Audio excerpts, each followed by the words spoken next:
Okay, I think we'll get started. I think we should start things promptly.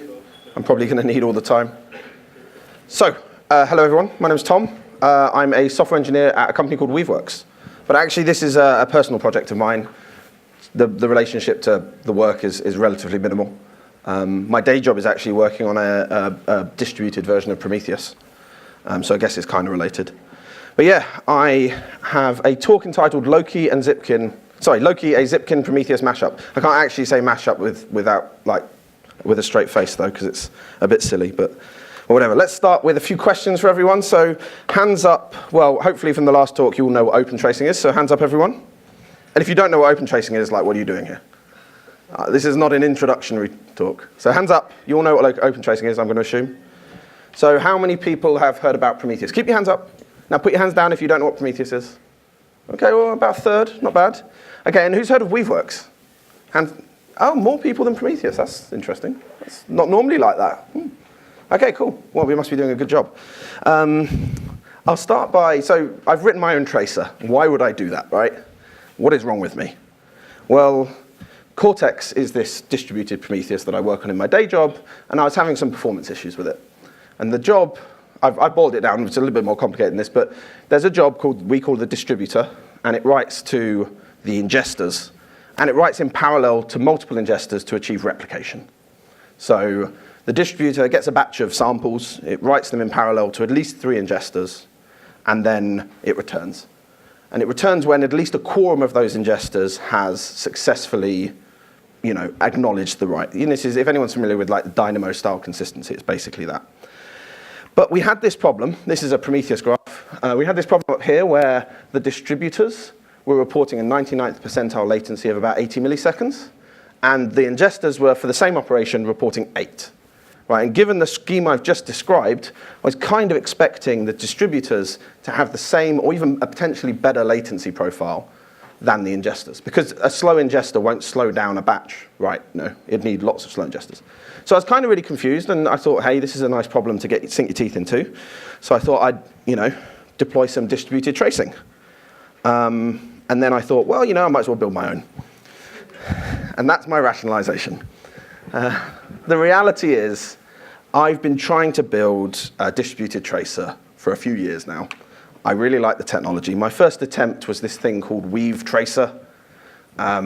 It's got a nice UI. The chap who did the UI, who also did all our product UIs, is talking next door in 2 talks' time.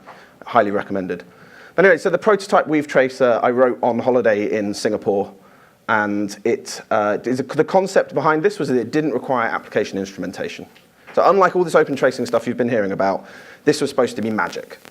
It used ptrace, which is a Linux kernel thing to intercept system calls between applications of the kernel, and then it kind of infer application behavior, and we had a demo that worked for some very, very tightly defined version of worked. The reality is it's not a general technique. So we kind of put it to one side, and I went back to my normal day job. And why the name Loki for my own tracer? Well, as you'll see, it's quite heavily inspired by Prometheus, and this chap on the internet, who must be right, thinks that Loki is the Norse equivalent of Prometheus. I've only read the first few lines of the paper, so I've no idea if he's right or not, but I like the name Loki. I'm also a big Marvel fan. So, if you've got any questions, feel free to just interrupt. What makes Loki different to your standard distributed tracer? And I'm going to take Zipkin, because it's the only one I know. And if I happen to have happened upon something that all the other distributed tracers do that I didn't know about, I'm going to apologize. So, Prometheus is to Graphite, another common monitoring system, as Loki is to Zipkin. So this is a common 11+ style statement. So what makes Loki different to Zipkin is the same concept that makes Prometheus different to Graphite. And this is just the concept of pushing versus pulling. Relatively straightforward. In the Zipkin world, your applications push spans to Zipkin. They send them, they have to know where it lives. And in the Prometheus world, Prometheus goes out and pulls metrics from your jobs. So Prometheus knows where your jobs are, it goes and collects them, and it connects them, and it collects metrics. I don't really want to get into a big push versus pull debate. I'm a fan of the pull model, but I think there are valid arguments on both sides. There are 2 fantastic facts and blog posts that go into this in more detail. And if you want to argue about it, then we can go get a beer and argue about it, but let's not do it here. We'll go into a bit more detail then. So graphite, you've got your jobs. They're instrumented to collect metrics. They know where graphite lives. I assume graphite is the right thing. I've never actually used it.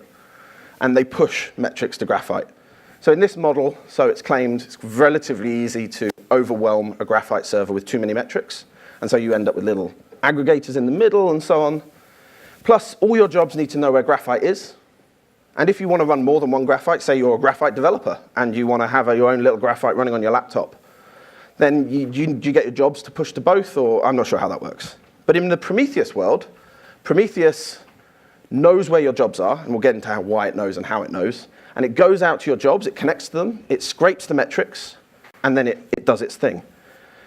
This allows Prometheus to, A, kind of back off when it's getting overwhelmed. You know, if it's got struggling to write to disk or something, then it just won't scrape metrics. So it kind of naturally has this feedback loop.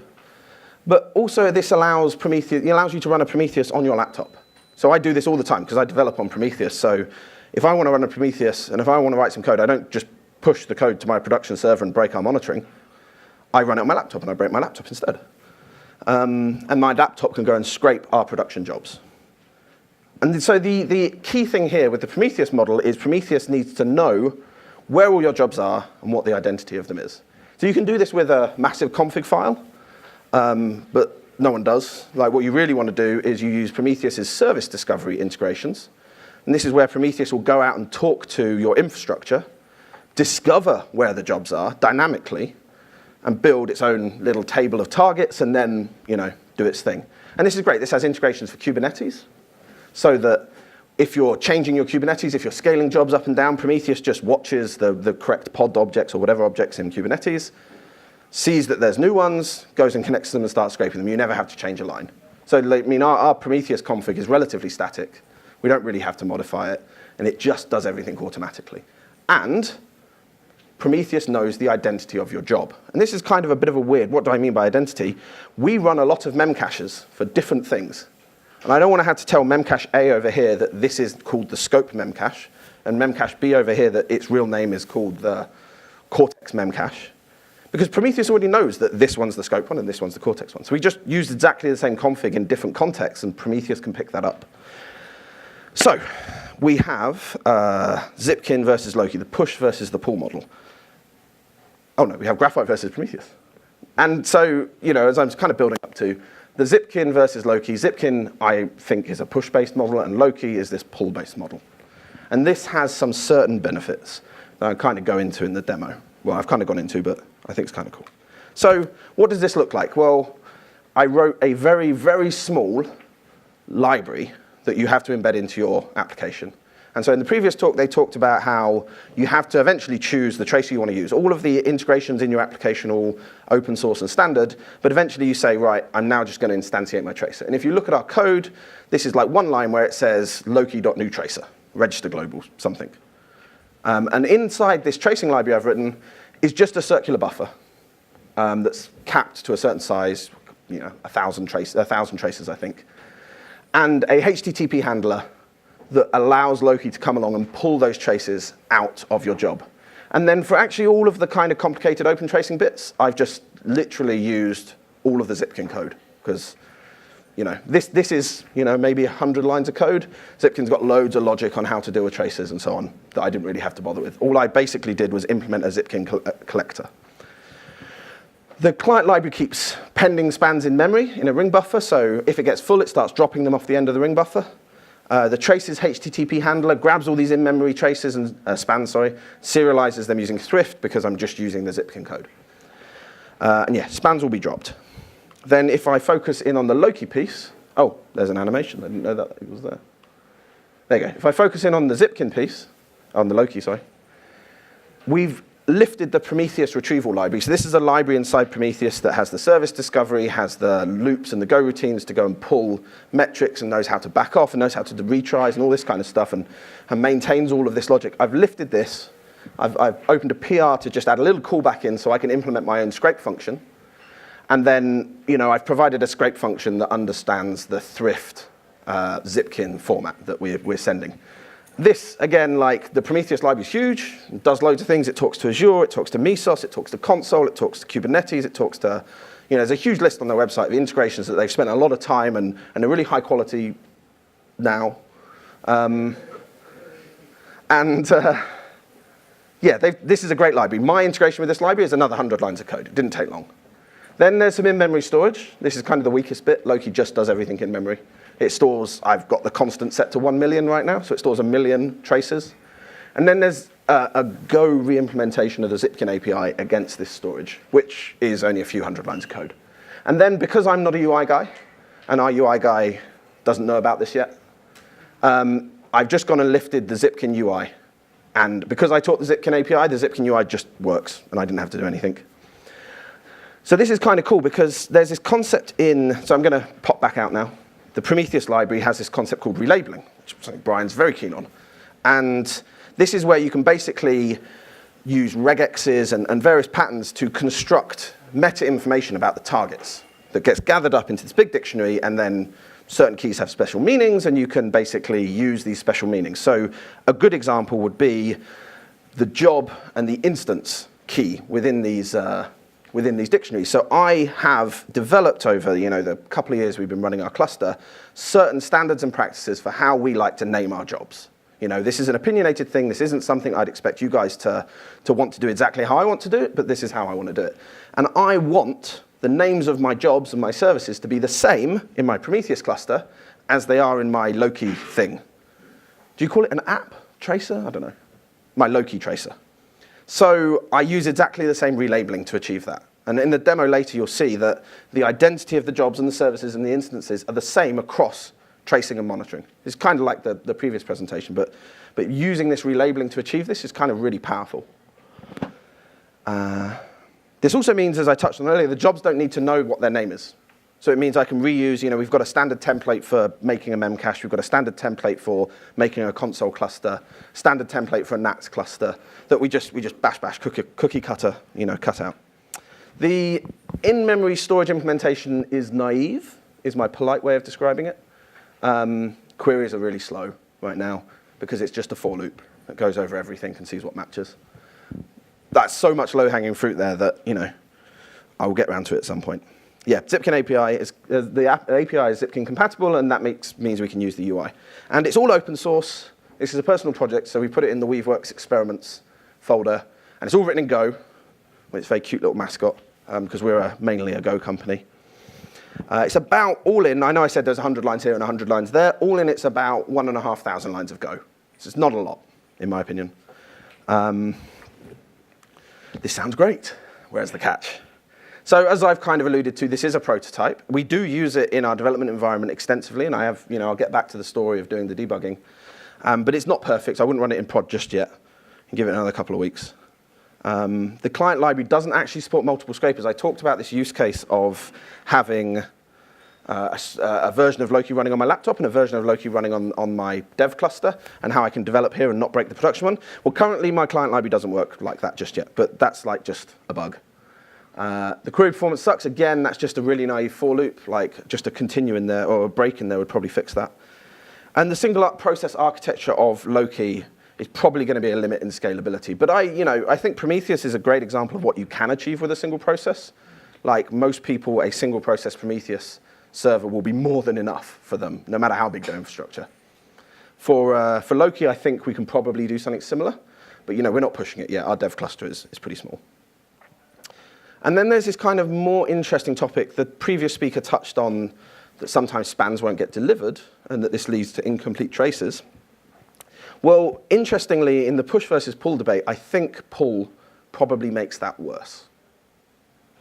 And this is because, if you've got a really high frequency service, that's going to be filling up and dropping spans out of its ring buffer, when you start your Loki server, all of the scrapes will be aligned, more or less, and we'll scrape everything similarly, and because they're close in time, they'll probably associate and you'll get nice complete traces.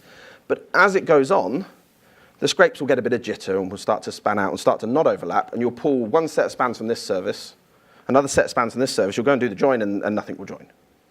So I think there's a problem there. I haven't really had a chance to dig into it. I just fixed it by making the scrape interval less and less until it went away. So yeah.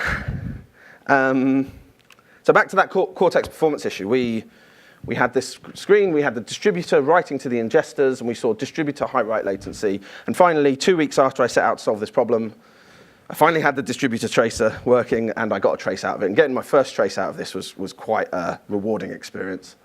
And we saw, here's the distributor. So it's doing, we've got some, we call it the Authy. It's our front-end service that does authentication, hence the name.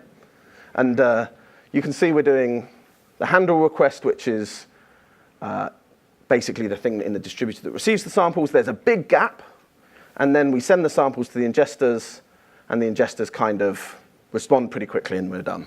So I really wanted to know what was in the big gap, and so I went and put a couple of spans in there. So we've got a little internal library inside Weaveworks, which you can wrap any piece of code with this library, and it will produce some spans for you, and it will produce some metrics for you, and it will do some logging for you. And this is basically exactly what the previous guy was talking about. It's really, really powerful. So we just went and did this, deployed a new version, and we saw that all the time was spent in unmarshalling the protobuf request. And I'm like, that's not right. Protobufs are supposed to be fast. And it turns out the Go implementation of protobufs is reflection-based, which surprised me a little bit. Because I thought the whole point, why am I generating all these data structures and doing all this code generation when we're still relying on reflection? Anyway, I found this project called GoGoProto. I don't know if anyone's heard of it. It's absolutely fantastic. I switched to using that. I enabled all of its optimizations, without thinking. And this problem just went away. So I did actually spend a little bit more time. We also did an optimization. The root of this problem was that the values you're sending to the distributor, I don't know if you know Prometheus, but it's lots of label value pairs, and those strings tend to be reasonably small. And lots and lots and lots of small strings doesn't really fit very well with the Go garbage collector. I know Go talks about how good its garbage collector is, but I've spent too much of my life fighting it. So it turns out it's relatively straightforward to not allocate strings for that and just use the underlying byte buffer if you use the unsafe package. And that literally got rid of this problem. And so this is with the fix. And I was like, by the end of this day, it was getting quite late. I couldn't believe that the monitoring was telling me it was 25 milliseconds, because it was like 80 to 100 before. So I reverted back to the master branch, and I'm like, yep, it's 100. And I deployed the fix into dev, and I was just so happy. So let's see if we can do a demo. Just bear with me while I reconfigure my screen.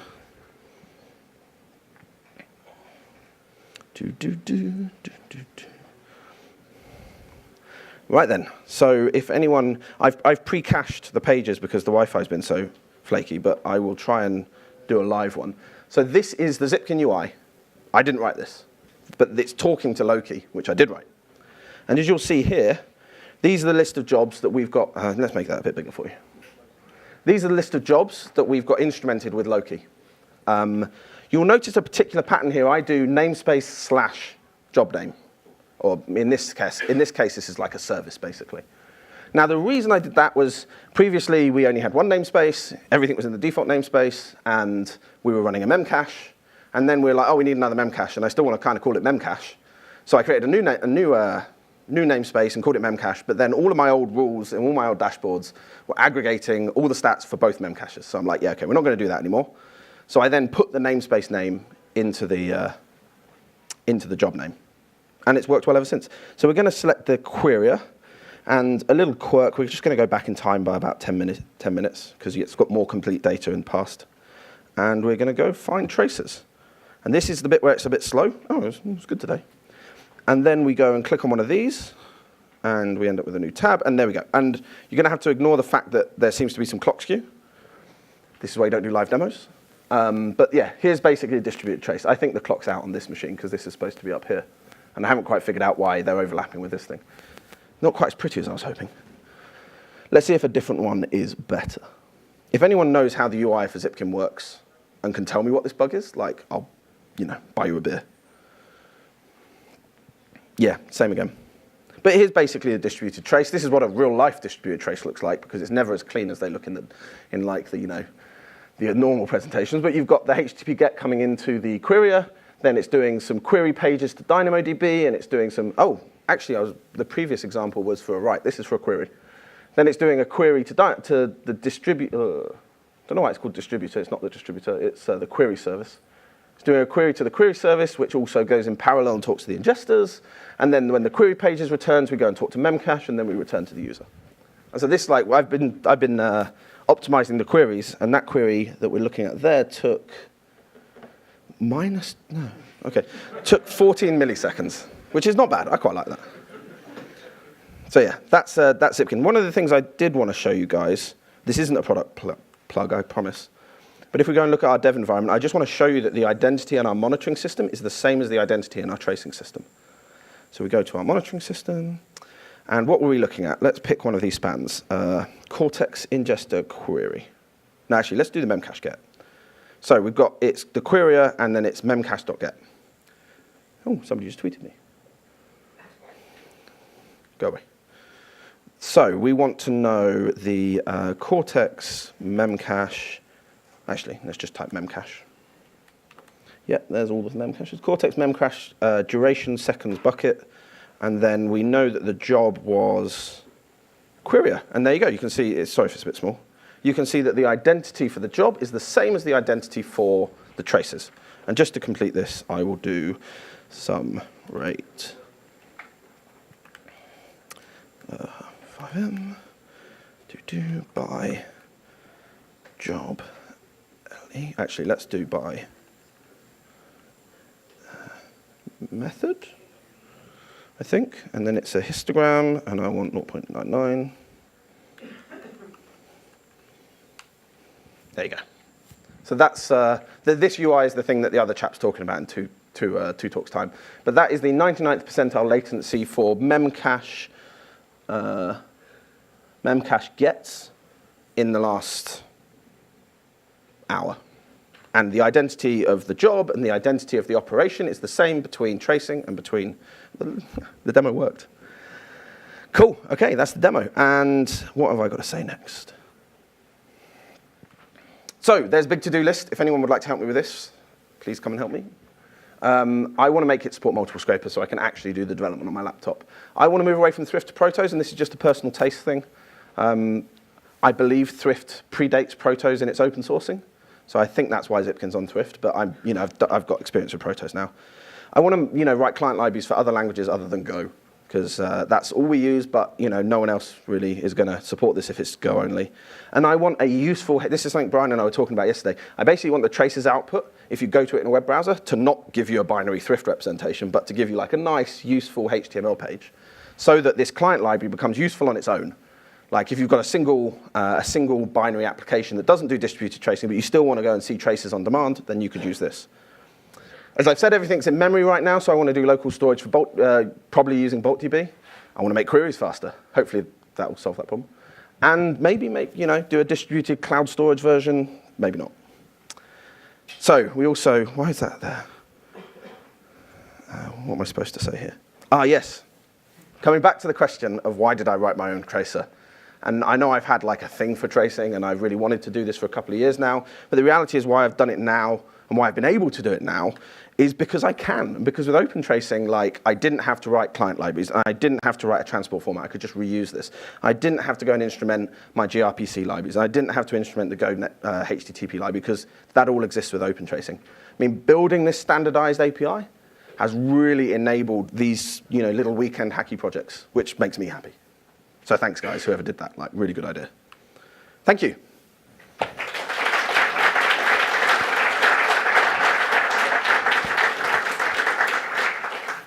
Questions?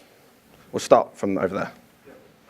The assignments that you're putting in your code, do you, through this work that you've been doing to instrument these kind of span begins, span ends, you found a way to do that without just making your code look like hell? Yeah, I can show you if you like. The recording, thank you. Have you found a way of instrumenting your code without making it look horrific? My words. This is the project that I work on and that I've been instrumenting. And if we go and look in a piece of the storage code, chunk store, then we will see, oh no, it's not in there. We've recently refactored. AWS storage client. So we basically, for things like AWS, we've instrumented the clients because AWS isn't instrumented. I think there's this Xtrace thing, which maybe one day we'll be able to use. And then if we scroll down, this is the Prometheus metrics we've declared. And then, this is not it yet. The simple one would be where we put a chunk. Here we go. So that's the code where we put a chunk into S3. You don't really need to know what chunk is. But basically, the instrument code, the instrument.timeRequestHistogram function takes a couple of parameters, like the name of the span and the context, and the Prometheus variable, and then returns you a closure, takes a closure, sorry, or function, you know what I mean. And this will run the function, time it, emit a histogram metric for Prometheus, and emit a span. And so this is peppered all around our code. So there was another, does that answer your question? Yeah, great. And there was another question here. Yeah, and you are requesting the trace with the library exposing the trace in STP format for the result of is the complete trace or just partially generated? Right, yeah, that's a good point I didn't go into. Thank you. The question was, from a given application, I'm requesting this traces endpoint is requesting traces, was the question. And is that trace partial or complete? And so the actual thing it's getting is spans, is the individual spans, and the joining up of the trace happens in the Loki server. But realistically, that's like one line of code. Like it's just a sort, right? Every span has a common trace ID and a distinct span ID. And then in the Loki server, I just group together things that have the right span ID, and I sort them by time, and then the Zipkin UI does that fancy rendering. So that piece of code in the server is teeny tiny. Like, that's not the complicated bit of the server at all. But yeah, the individual thing you're getting from the client library is spans. The server is doing the join, which makes it sound much grander than it really is. Do you have, for example, multiple ones and need to be executed? For example, you're requesting and it's not yet executed in the code? Yeah. There's no span yet? Yes, so you'll get partial traces all the time. Okay. And you'll come along and you'll do a pull, and you'll get some spans for things that you haven't seen the root span for yet, and you'll get spans for traces which which are partially missing and so on. So I mean, the model here is we've got immutable blocks, and it's far too complicated, and it doesn't need to be that complicated. But yeah, you definitely get partial data back from the individual jobs, and you have to do the join, and you have to deal with the fact that it's partial.